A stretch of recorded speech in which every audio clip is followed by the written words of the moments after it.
So how do we actually make kombucha?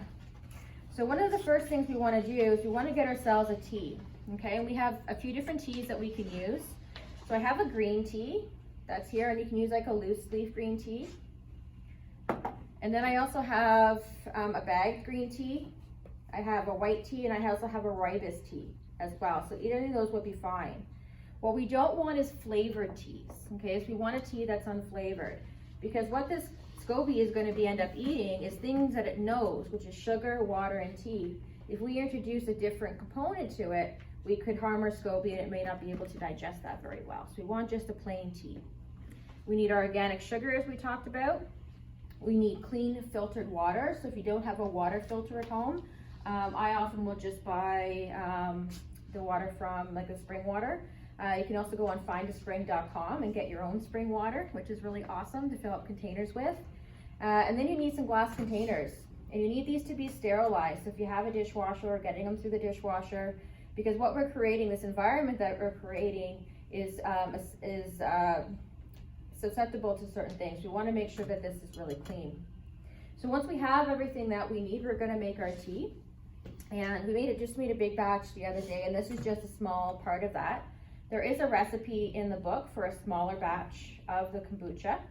So once we make our tea, we're going to let it sit until it cools down. You can leave the tea bags in there.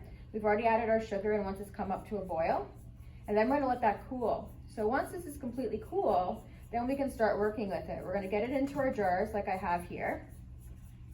And then the other thing we're going to add, so this is just a little bit of SCOBY starter. Okay, so this is from a previous batch of kombucha that I have brewed. And you can either use from a previous batch that you've had before, or you can buy some kombucha as well, just unflavored again from the health food store. And that's going to go into this here, which is our tea. If you don't have either of those, the other thing you can do as well is add in just a tablespoon of apple cider vinegar. So we're creating an acidic environment in there, because that's what this SCOBY actually lives in. So what is a SCOBY? It's a symbiotic culture of bacteria and yeast.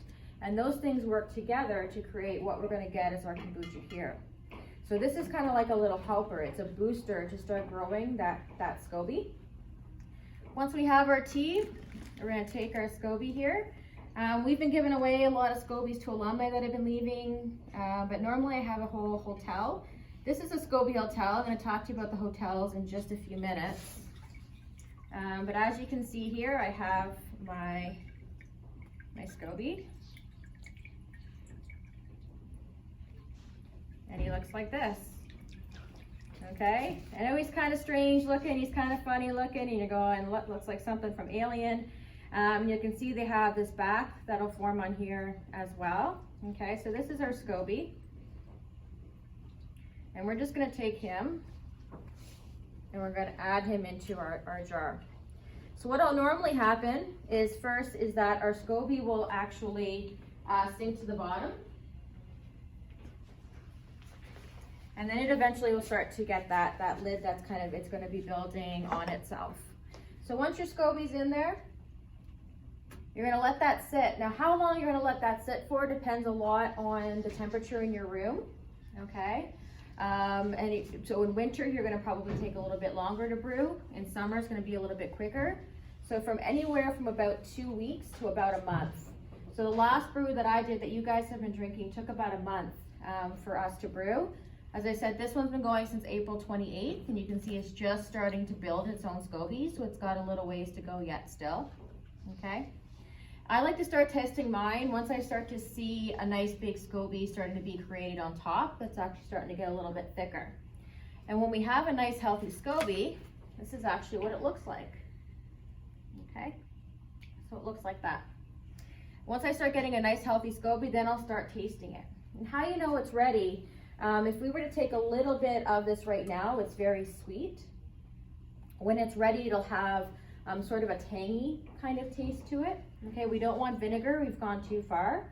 We want to be able to taste that all the sugars have kind of been eaten and been dissolved, and that's when our SCOBY is ready. If you're not tasting that yet, let it be, let it sit again, test it again in another couple of days.